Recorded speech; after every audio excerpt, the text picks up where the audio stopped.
¿Recuerdas cuando un viaje familiar era toda una aventura que comenzaba días antes con los preparativos?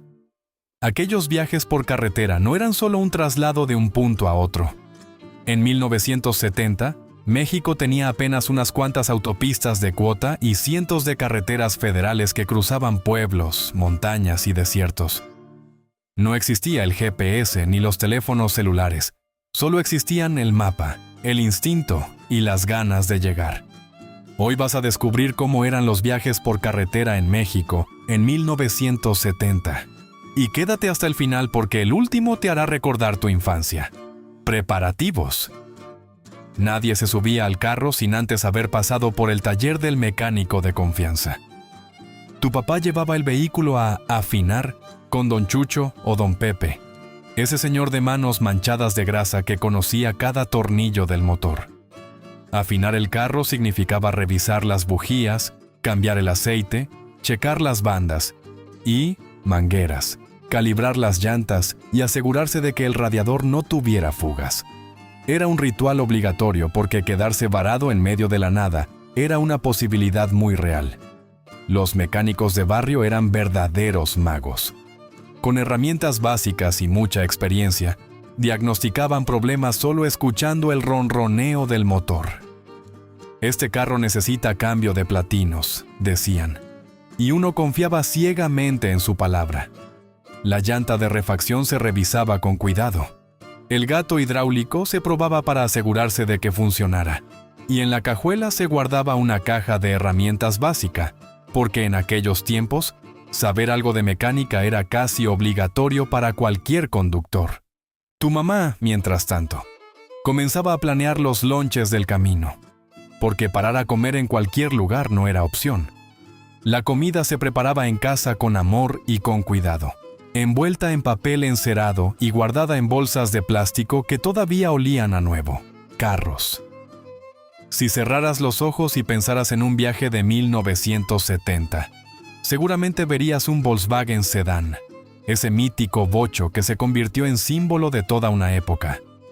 Pero las carreteras mexicanas también estaban llenas de otros vehículos que hoy son piezas de museo. El Chevrolet Impala con sus líneas elegantes, el Ford Galaxy 500 que parecía un barco sobre ruedas, el Dodge Dart que las familias de clase media presumían con orgullo. Para los viajes largos, las camionetas tipo Guayín eran las favoritas. Esas station wagon con espacio suficiente para meter maletas, hieleras, cobijas y hasta al perro de la familia. Los niños iban atrás, algunos acostados sobre las maletas, otros sentados en el piso, porque el cinturón de seguridad era un concepto que apenas comenzaba a existir. El Valiant Acapulco era otro clásico de la época. Su nombre ya decía todo sobre el destino favorito de los mexicanos. Y el Rambler American, con su resistencia legendaria, era el compañero ideal para atravesar esas carreteras llenas de baches y curvas peligrosas. Los interiores de aquellos carros tenían asientos de vinilo que en verano se convertían en verdaderas planchas calientes. Las ventanillas se bajaban con manivela y el aire acondicionado era un lujo que muy pocos podían darse. El volante, muchas veces metálico, quemaba las manos si el carro había estado estacionado bajo el sol. Gasolineras. Detenerse en una gasolinera Pemex era mucho más que cargar combustible. Era todo un acontecimiento que involucraba varios servicios y que podía durar 15 o 20 minutos. El despachador, vestido con su uniforme verde o azul, se acercaba al carro con una sonrisa. ¿Le pongo Nova o Extra, jefe? La gasolina Nova, con su bomba azul, era la más económica. La Extra, con bomba roja, era para quienes podían gastar un poco más. El precio rondaba el peso con 10 centavos por litro, una cantidad que hoy parece irreal. Pero en aquellos tiempos, llenar el tanque de un bocho costaba alrededor de 15 pesos, y eso alcanzaba para recorrer varios cientos de kilómetros. Lo que hacía especial a las gasolineras de antes era el servicio completo. El despachador no solo ponía gasolina, también revisaba el nivel de aceite, checaba el agua del radiador, limpiaba el parabrisas con una franela húmeda y verificaba la presión de las llantas. todo incluido en el servicio, sin cobro extra. Algunas gasolineras Pemex regalaban estampas coleccionables con imágenes de monumentos históricos o paisajes mexicanos. Los niños las juntaban en álbumes especiales, y completar la colección era motivo de orgullo. Los baños de las gasolineras eran gratuitos, aunque siempre se dejaba una propina a la persona encargada de la limpieza. Para su refresco, decían los viajeros mientras dejaban unas monedas en el platito de la entrada. Comida. Si hay algo que definía los viajes por carretera de aquella época, era la comida que se llevaba desde casa. Las mamás mexicanas se levantaban de madrugada el día del viaje para preparar todo con tiempo. Los lonches de jamón y queso eran los clásicos. Pan Bimbo, una rebanada de jamón, otra de queso amarillo y a veces un poco de mayonesa o mostaza. Todo envuelto en papel encerado y guardado en bolsas de plástico. Las tortas de frijol con queso Oaxaca también eran muy populares. Se preparaban en telera o bolillo y aguantaban varias horas sin echarse a perder. Los tacos de huevo con chorizo, envueltos en papel aluminio, eran otra opción que muchas familias preferían. La hielera de lámina era un elemento indispensable. Se llenaba con hielo comprado en la nevería del barrio, y ahí se guardaban los refrescos, las aguas frescas en termos y la fruta picada. Los termos de aquella época tenían interior de vidrio, y había que manejarlos con cuidado porque se rompían fácilmente. La fruta picada era el postre perfecto del camino. Mango, sandía, papaya, o jícama con limón y chile piquín. Todo guardado en recipientes de plástico que las mamás lavaban y reutilizaban durante años. Cuando la familia paraba a comer en algún mirador o bajo la sombra de un árbol, se extendía una cobija sobre el pasto y se improvisaba un picnic. Esos momentos, con el paisaje de fondo y el olor a campo, quedaban grabados para siempre en la memoria de los niños. Fondas. Pero no todos los viajes dependían exclusivamente de los lonches caseros. A veces, la familia decidía parar en alguna fonda de carretera, esos pequeños restaurantes que surgían en los pueblos de paso. Las fondas tenían un encanto especial. Mesas de madera con manteles de plástico a cuadros. El olor a frijoles de olla mezclado con el de las tortillas recién hechas. Una señora con delantal que salía de la cocina preguntando qué se les ofrecía. La comida. Corrida costaba entre 3 y 5 pesos. Incluía sopa, arroz, un guisado, frijoles, tortillas y agua fresca. Los guisados variaban según la región. En el norte, machaca con huevo o carne asada. En el centro, chicharrón en salsa verde o bistec encebollado. En el sur, mole o tasajo. Las gorditas de maíz quebrado eran especialidad de las fondas del Bajío. Las quesadillas de huitlacoche o flor de calabaza aparecían en los establecimientos cercanos a la capital. Y en las costas, el pescado frito con arroz y ensalada era la opción más solicitada. Los refrescos se servían en botellas de vidrio bien frías. Coca-Cola, Pepsi, jarritos de tamarindo o mandarina, sidral Mundet y las chaparritas que tanto gustaban a los niños. Las aguas minerales Peñafiel y Tehuacán acompañaban las comidas de los adultos. Ángeles. Quedarse varado en la carretera era uno de los mayores temores de cualquier viajero. Pero desde 1960, México contaba con un servicio que se convirtió en salvación de miles de familias. Los Ángeles Verdes fueron creados por la Secretaría de Turismo para auxiliar a los viajeros en las carreteras federales. Sus camionetas pick-up de color verde recorrían los caminos buscando conductores en problemas. El servicio era completamente gratuito. Los mecánicos de Los Ángeles Verdes arreglaban fallas menores, cambiaban llantas ponchadas, proporcionaban gasolina de emergencia y remolcaban vehículos descompuestos hasta el taller más cercano. Todo sin cobrar un solo centavo. Para las familias que viajaban con niños pequeños, ver llegar una camioneta verde era como ver aparecer a un ángel de verdad. La angustia de estar varados en medio de la nada se convertía en alivio cuando esos hombres uniformados bajaban con sus herramientas y su buena disposición. En los años 70, Los Ángeles Verdes ya eran una institución respetada y querida. Su lema era servir con eficiencia y cordialidad, y lo cumplían al pie de la letra. Muchas familias guardaban en la guantera el número telefónico de emergencia, aunque llamar desde una caseta pública en medio de la carretera era toda una odisea. Guía Roji. ¿Cómo llegaba la gente a su destino sin GPS ni aplicaciones de navegación? La respuesta estaba en un librito de pastas rojas que se convirtió en el copiloto de toda una generación. La Guía Roji era el mapa oficial de los viajeros mexicanos. Contenía planos detallados de las carreteras federales, las autopistas de cuota y las calles de las principales ciudades. Se vendía en papelerías, gasolineras y tiendas de autoservicio. Leer la Guía Roji era todo un arte. Las carreteras estaban marcadas con números y colores. Los kilómetros se indicaban con precisión, y los nombres de los pueblos aparecían en letras tan pequeñas que a veces había que usar lupa. El copiloto, generalmente la mamá, era el encargado de seguir la ruta, con el dedo mientras el papá manejaba. En 10 kilómetros hay que desviarse a la derecha, decía ella. Avísame antes de que lleguemos, respondía él. Cuando la familia se perdía, que era bastante seguido, no quedaba más remedio que preguntar a los lugareños. Se bajaba la ventanilla y se le hacía señas a alguien que caminara por la orilla del camino. Disculpe, ¿por dónde queda el entronque a Guadalajara? La gente siempre respondía con amabilidad, aunque a veces las indicaciones eran confusas. Sígase derechito hasta el árbol grande y ahí vuelta a la izquierda donde estaba la tienda de Don Pedro. Pemex también regalaba mapas carreteros en sus gasolineras.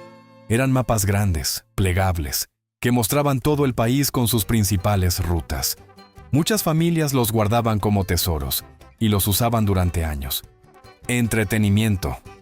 Los viajes largos podían durar 8, 10 o hasta 12 horas. Sin pantallas ni dispositivos electrónicos, las familias tenían que inventar formas de entretenerse.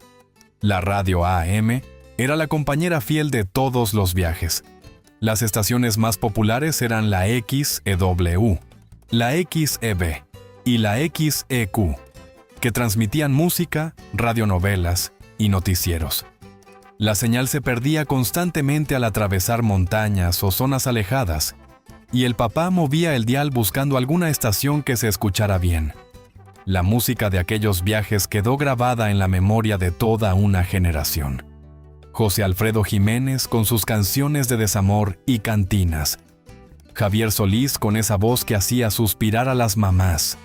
Los Panchos y los Dandis con sus boleros románticos. Y Pedro Infante, aunque ya había fallecido, seguía sonando en todas las estaciones. Algunos carros más modernos tenían tocacasetes de 8 track, esos cartuchos grandes que se insertaban en el tablero. Las familias que los tenían presumían su colección de cintas. Marco Antonio Muñiz, Angélica María, los hermanos Castro. La música sonaba con ese tono característico, un poco distorsionado pero lleno de calidez. Los niños inventaban juegos para pasar el tiempo. El veo veo era clásico. También se contaban los carros por color, se adivinaban las placas de los estados y se competía por ver quién encontraba primero una vaca o un caballo. En muchas familias, el viaje era momento de rezar el rosario. La abuelita sacaba su rosario de cuentas de madera y comenzaba los misterios. Los niños respondían medio dormidos, con los ojos cerrados, mientras el paisaje pasaba por la ventanilla. Dinámica. El carro era un espacio donde los roles familiares quedaban perfectamente definidos. El papá siempre al volante, siempre. Manejar era cosa de hombres, y muy pocas mujeres de aquella época tenían licencia de conducir. La mamá iba de copiloto, con la guía Roji en las manos, y el itálico deber de mantener al conductor despierto. «Ya te estás durmiendo», decía cuando veía que los ojos del papá se cerraban. «Estoy bien», respondía él, aunque claramente necesitaba un descanso. Los niños viajaban en el asiento trasero sin ningún tipo de protección. No había sillas para bebés ni cinturones de seguridad obligatorios. Los más pequeños iban en brazos de la mamá o la abuelita. Los más grandes se acomodaban como podían, a veces acostados, a veces sentados sobre las maletas. Las peleas entre hermanos eran inevitables. «Mamá, me está pegando. Él empezó». La mamá volteaba y con una sola mirada ponía orden. O a veces, el papá estiraba el brazo hacia atrás y repartía un manazo preventivo sin siquiera voltear a ver. Las paradas para ir al baño eran todo un acontecimiento. «Ya mero llegamos», decía el papá cuando alguien pedía detenerse. «Pero es que ya no aguanto», insistía el niño. Finalmente, se paraba en algún tramo solitario y los varones bajaban a hacer sus necesidades junto a un árbol. Las mujeres tenían que esperar hasta encontrar una gasolinera o una fonda. Peligros. Viajar por carretera en 1970 no era cosa sencilla. Las condiciones de muchos caminos dejaban mucho que desear, y los peligros acechaban en cada curva. Los animales sueltos eran una de las principales amenazas. Vacas, burros, caballos y perros cruzaban las carreteras sin previo aviso. En las zonas rurales, era común encontrar rebaños de chivos ocupando todo el camino. Los conductores tenían que frenar y esperar pacientemente a que los animales se movieran. Las carreteras carecían de iluminación nocturna. Manejar de noche era peligroso, y la mayoría de las familias evitaba hacerlo. «Hay que llegar antes de que oscurezca», era la consigna de todo viajero prudente. Las curvas peligrosas abundaban, especialmente en las zonas montañosas. La carretera de la Rumorosa, en Baja California, era temida por sus precipicios sin protección. Los caminos hacia Oaxaca y Chiapas tenían tramos donde un error podía ser fatal. La temporada de lluvias complicaba todo. Los derrumbes bloqueaban las carreteras, los ríos crecidos inundaban los puentes, y la neblina en las zonas altas reducía la visibilidad a unos cuantos metros. Los famosos topes aparecían sin aviso en la entrada de los pueblos. Eran montículos de asfalto o piedras que obligaban a reducir drásticamente la velocidad. Muchos conductores, distraídos o cansados, los pasaban a alta velocidad y terminaban con el carro dañado. Moteles. Cuando el viaje era demasiado largo para hacerlo de corrido, las familias buscaban dónde pasar la noche. Los moteles de carretera, con su arquitectura inspirada en el estilo americano, ofrecían habitaciones sencillas pero funcionales. El precio de una noche oscilaba entre 30 y 80 pesos, dependiendo de la calidad del establecimiento. Las habitaciones tenían camas con colchones duros, baños con agua caliente que a veces funcionaba, y televisores en blanco y negro que captaban 2 o 3 canales. Los paradores turísticos del gobierno eran otra opción. Estos establecimientos, promovidos por la Secretaría de Turismo, ofrecían hospedaje limpio y económico en las principales rutas del país. Algunos tenían restaurantes donde se servía comida regional a precios accesibles. También existían las pensiones familiares en los pueblos de paso. Casas particulares que rentaban cuartos a los viajeros. Una señora amable recibía a la familia, les mostraba la habitación y les ofrecía café o agua fresca. El trato era personal, casi como visitar a un pariente lejano. Para muchos niños, dormir en un motel o una pensión era toda una aventura. Las sábanas olían diferente, los ruidos de la noche eran desconocidos, y la emoción de estar lejos de casa hacía difícil conciliar el sueño. Paradas. Para las familias mexicanas de aquella época, ningún viaje largo estaba completo sin una parada en algún santuario o iglesia importante. La fe católica marcaba el ritmo de los recorridos. Si el camino pasaba cerca de San Juan de los Lagos, la parada era obligatoria. Miles de peregrinos visitaban cada año ese santuario jalisciense para agradecer favores o pedir milagros. Las familias entraban a la iglesia, prendían una veladora y rezaban unos minutos antes de continuar el viaje. El Cristo Rey en el Cerro del Cubilete, en Guanajuato, era otro destino de devoción. La enorme estatua de Cristo con los brazos extendidos dominaba el paisaje. Subir hasta la cima era parte del ritual, y desde ahí se podía ver el Bajío en toda su extensión. La Basílica de Guadalupe recibía a los viajeros que pasaban por la Ciudad de México. Aunque el destino final fuera otro lugar, muchas familias se desviaban para visitar a la Virgen Morena. Los niños corrían por el atrio mientras los adultos cumplían sus mandas. El Señor de Chalma, la Virgen de Zapopan, el Santo, Niño de Atocha en Plateros. Cada región tenía su santuario y cada familia tenía su santo preferido. Los viajes se planeaban considerando estas paradas espirituales, que eran tan importantes como el destino final. Vendedores. Cada vez que el carro se detenía, ya fuera en una gasolinera, un semáforo o la entrada de un pueblo, aparecían como por arte de magia los vendedores ambulantes. Eran parte esencial del paisaje carretero mexicano.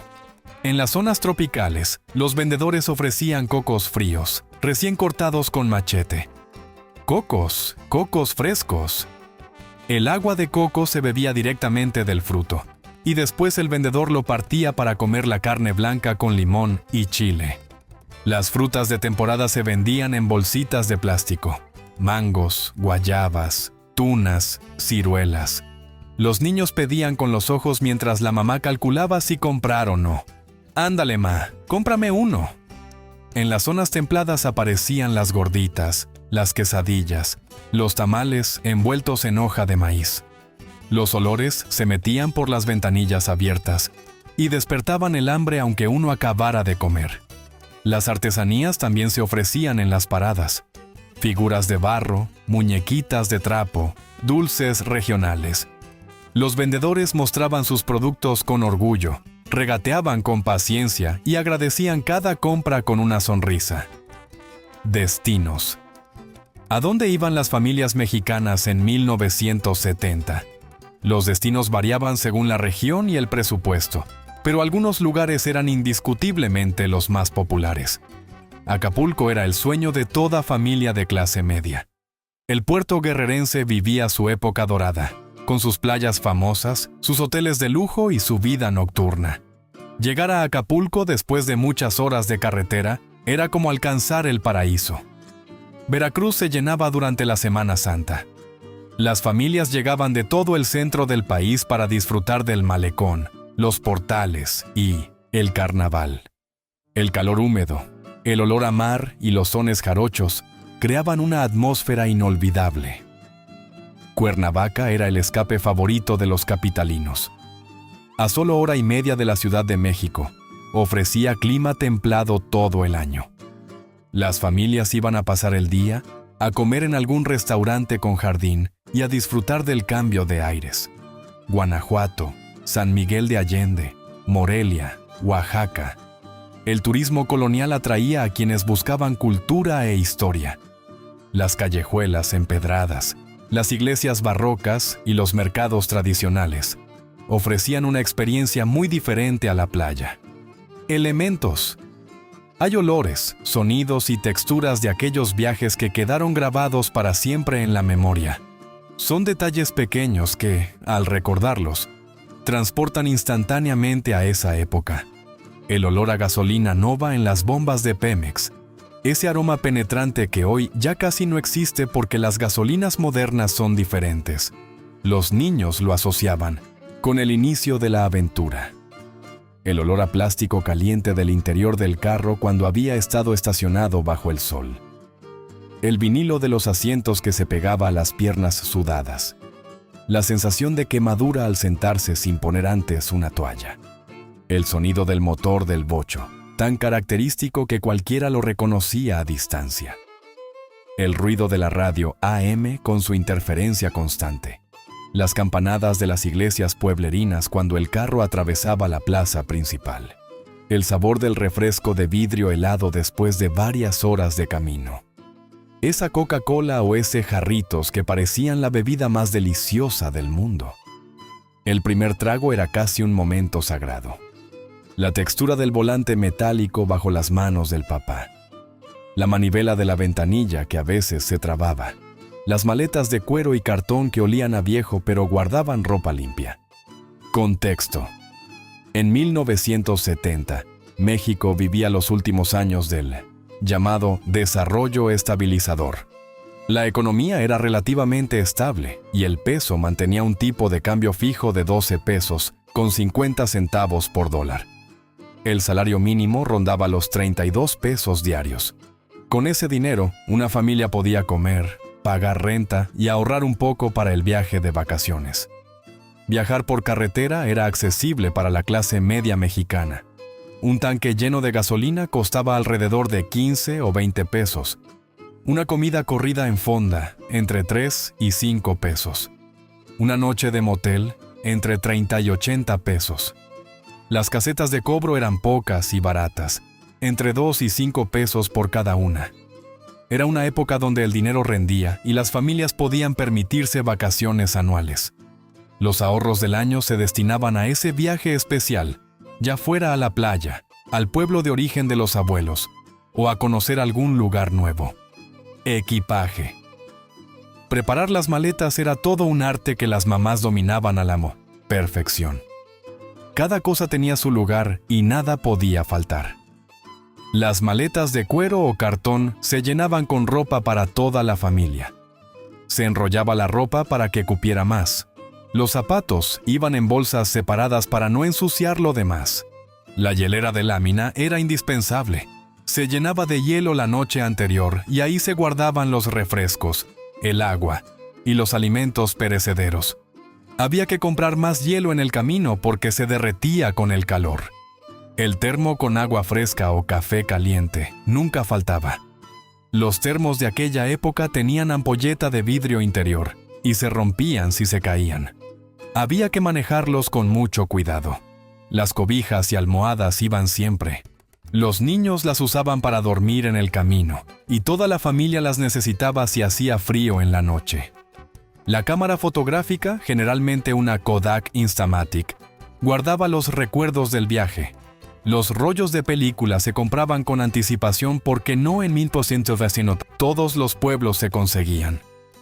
Cada foto costaba dinero, así que se tomaban con cuidado, solo en momentos especiales. Regreso. ¿Recuerdas que te dije que el último te recordaría tu infancia? Se trata del regreso. Todo viaje tiene su final, y el regreso a casa era siempre agridulce. Por un lado, la alegría de volver a lo conocido. Por otro, la tristeza de que la aventura hubiera terminado. El carro llegaba cargado de recuerdos. Artesanías compradas en los mercados. Dulces regionales para los vecinos y parientes. Conchas de mar si el destino había sido la playa. Fotografías en rollos que había que llevar a revelar. Los niños dormían en el asiento trasero mientras la ciudad se acercaba. Las luces de la casa aparecían al final de la calle. El papá estacionaba el carro con cuidado, cansado, pero satisfecho. Durante días, la familia revivía el viaje contando anécdotas. ¿Te acuerdas cuando nos perdimos? ¿Y cuando el carro se calentó? Y las gorditas de aquel pueblo. Esas historias se repetían durante años, en reuniones familiares, en cenas de Navidad, en cualquier momento donde la nostalgia tocara la puerta. Porque los viajes por carretera de aquella época no eran simples traslados. Eran experiencias que formaban carácter, que unían familias y que dejaban recuerdos para toda la vida. Cada kilómetro recorrido en aquellas carreteras quedó grabado en la memoria de toda una generación. Los viajes de 1970 no tenían la comodidad de hoy, pero tenían algo que el tiempo no puede comprar. Tenían alma. ¿Recuerdas algún viaje familiar que haya marcado tu infancia? Comparte este video con alguien que haya vivido esa época y cuéntanos tu historia en los comentarios. Dale me gusta y suscríbete para seguir recordando juntos ese México que viajaba con mapa en mano y el corazón lleno de ilusiones.